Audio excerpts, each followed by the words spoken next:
Okay. Well, here's one of those truly rare moments in this house. The kids are at school, hubby's at work, older kids are at work. I think one's working on a car out the front. And here I am, alone in the house. Who would have guessed? It's so unusual for me to be alone in this house. So there's always somebody here and somebody calling in, or I'm looking after somebody. So it's really rare that I am here by myself. So here's a great opportunity to have a little chat. And today I thought we might have a talk about hoarding versus stockpiling versus prepping. Which one am I?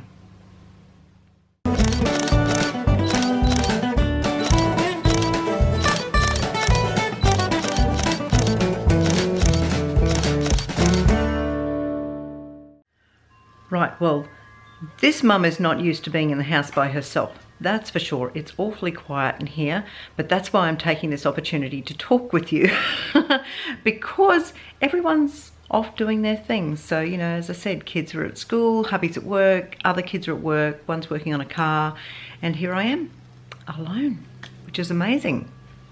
And there's a plane about to fly overhead, waiting for the plane.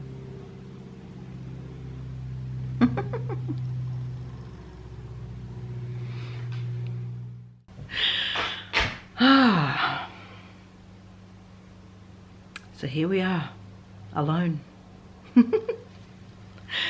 So, we are in the pandemic still. We're going to be here for a little while, folks. So, there's been so much importance spoken about, you know, staying safe, staying at home, lockdowns, border restrictions, travel restrictions, grocery item restrictions, so much about food. So I thought we'd have a little chat about the grocery items and the difference between hoarding, stockpiling and prepping, and which one I think is okay and which one probably not so much.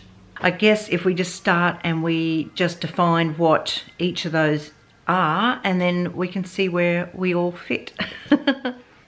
So what's really going on in our grocery stores? I've noticed as the restrictions on the limits of grocery items and that has lifted, that people are tending to settle down a little bit more, which is fantastic.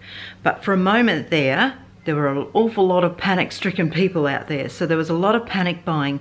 Panic buying's kind of it's all in its own category over here. So I think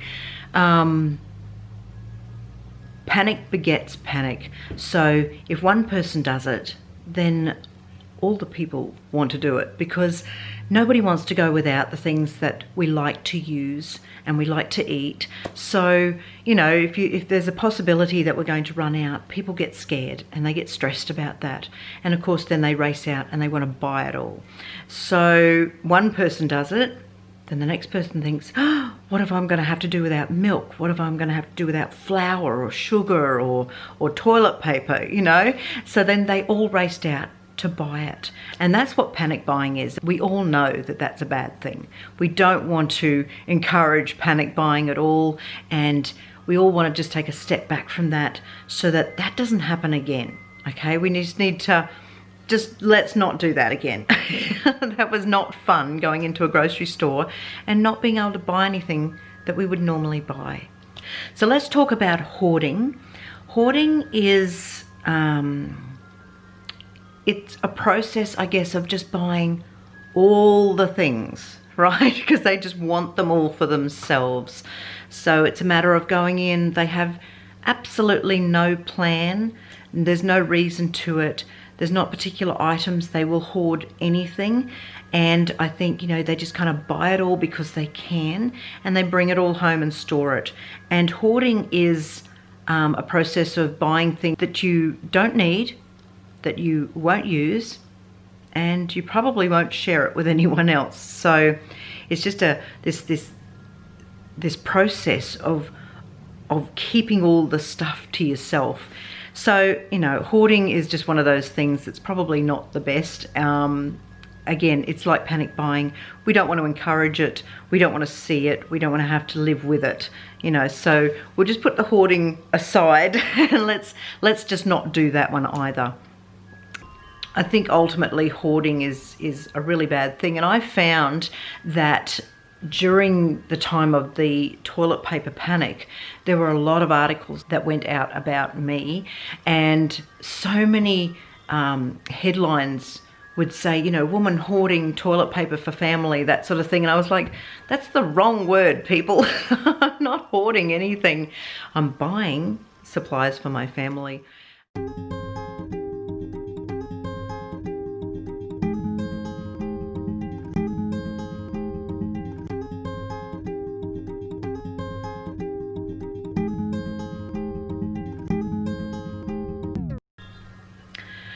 Now, stockpiling. Stockpiling is a style of shopping. It's not so much about being prepared, but it's about your budget. It's more about the money side of things rather than the survival side of things. Stockpilers normally have lists, catalogues, a plan. They know what they're going to take their allocated money each week in their budget and what they're going to go and buy. And they normally shop the sales and the bargains and the specials at the grocery store. And then they work up a supply of product at home. And then a lot of people will then sort of live off of that, that supply. So it really is just some about being prepared. I mean, there's always that element that if you're going to have a large supply of anything in your home, it is for a certain amount of what happens if we can't get this, therefore I'm going to need more in my house so I never run out. But it really is, I think, more, stockpiling is really more about saving money on your budget. Doomsday prepping is more about preparing for a world event, kind of like what we're going through at the moment. So very, very prepared people who have, they think of not only their food supplies, cleaning supplies, medical supplies.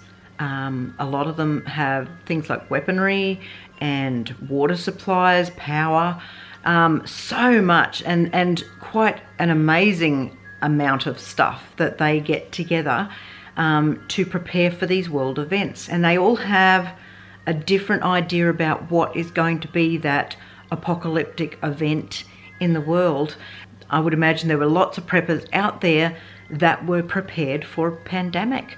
I have seen the shows, I've seen the people on YouTube who have prepared for those types of things, and wow, they probably got to sit back and not panic and not worry like the rest of us.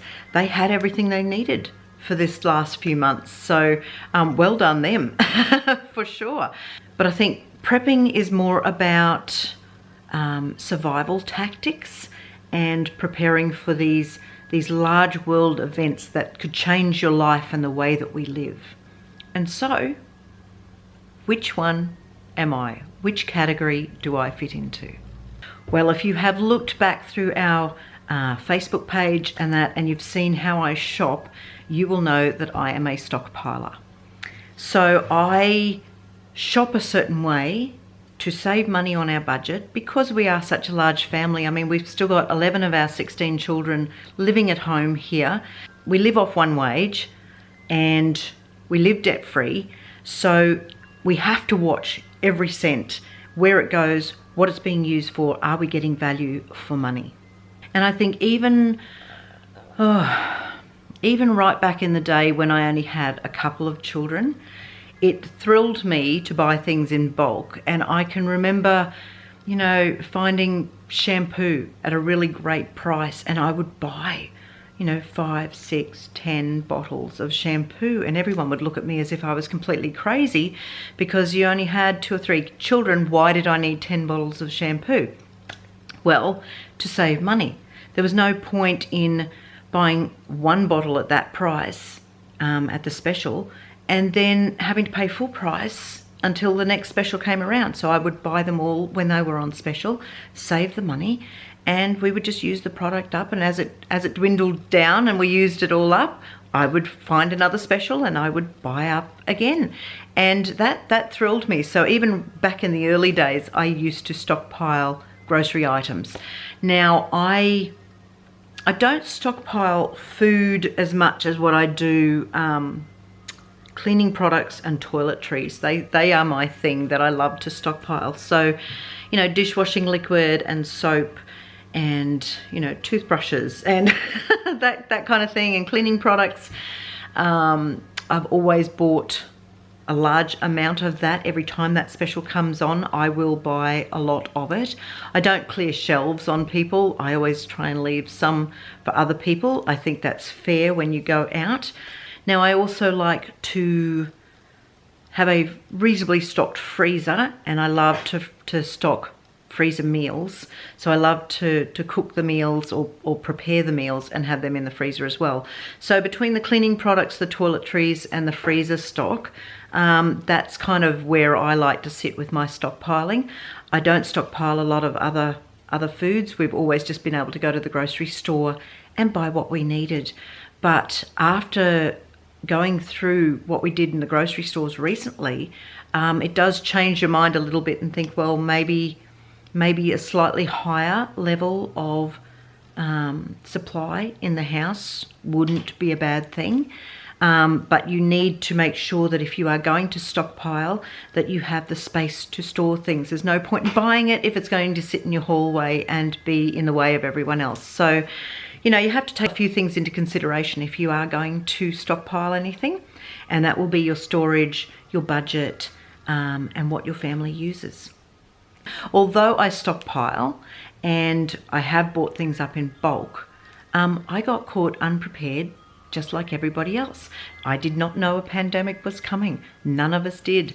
Who knew that this was going to come and turn our lives upside down? I mean, what happened to 2020? It's been a crazy year so far, guys. And I mean, down here in Australia, we have dealt with fires, we've dealt with floods, and now flu. That's enough for 2020. I would like to think that the rest of the year is just going to be much calmer and nicer. It's been a really big year to deal with so far. If you've been watching some of our previous videos, you've known that this year we seem to have also had a lot of expenses and, you know, car troubles, bus troubles, that sort of thing. So we've been outlaying a lot of our funds on repairs around the house or on our vehicles. So while we were doing that, because we do live debt-free and we don't rely on credit, we save up and we pay for them as we do them.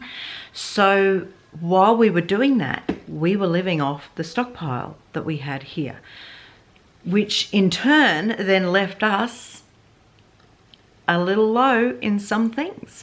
So when they finally announced, yes, it's actually a pandemic, we were like, ooh, we've got some things that we don't have to worry about, but, you know, this is where we ran into the trouble with, you know, meat and toilet paper and a few items like that we went, well, we don't have any of that stock anymore.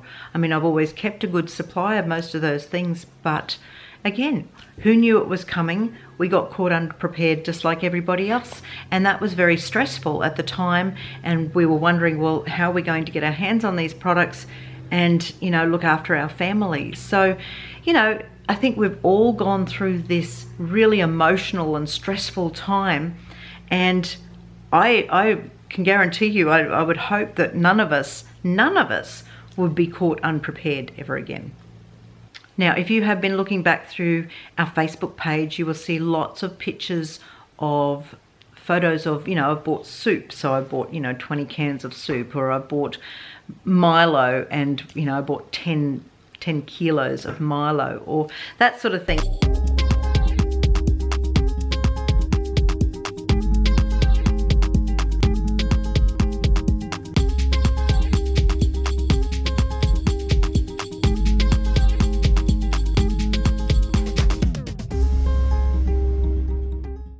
That's what I do when I grocery shop, is I save my money by buying the half price specials or anything that's on sale. I am part of a couple of stockpiling Facebook groups, and it is amazing. Like, there were good numbers in those groups to start with, but when this pandemic came about, the numbers in the groups just skyrocketed. So many people were interested in, like, how can I store more things?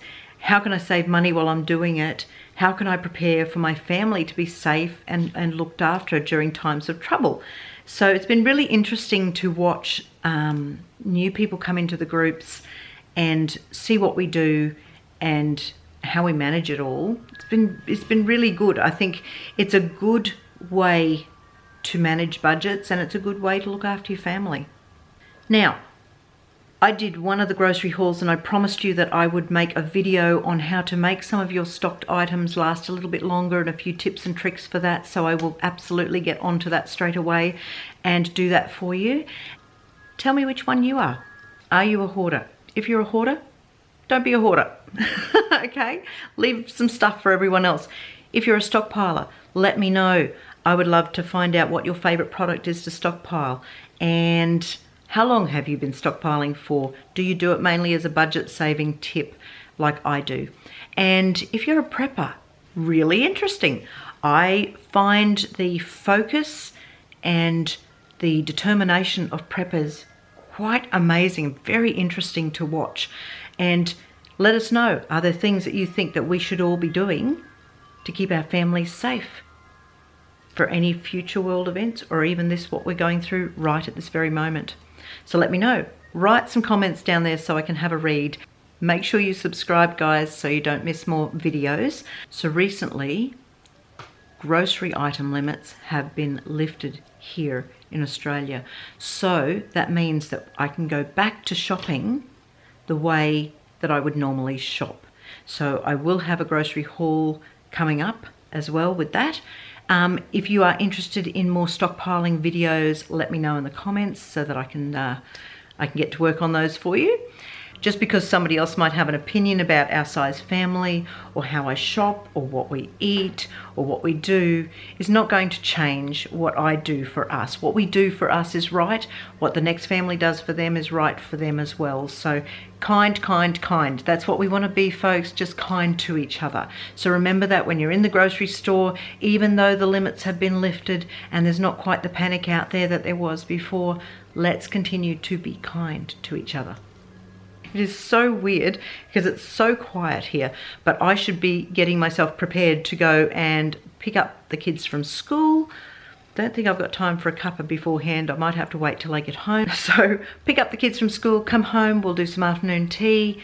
We will do our homework, and then we will get into that crazy part of the evening where we are prepping dinner, having dinner, doing our job roster, and just getting prepared for the next day as well. Plus there's just, you know, kids want to play and just spend some downtime as well. And hubby and I like to spend a bit of time together as well and catch up on the day's events and what we've got planned for the week. So it'll probably be a very noisy and very late night here as well. Okay, so I'm going to run. Thanks so much for joining me for a chat, and I'll catch you next time. God bless.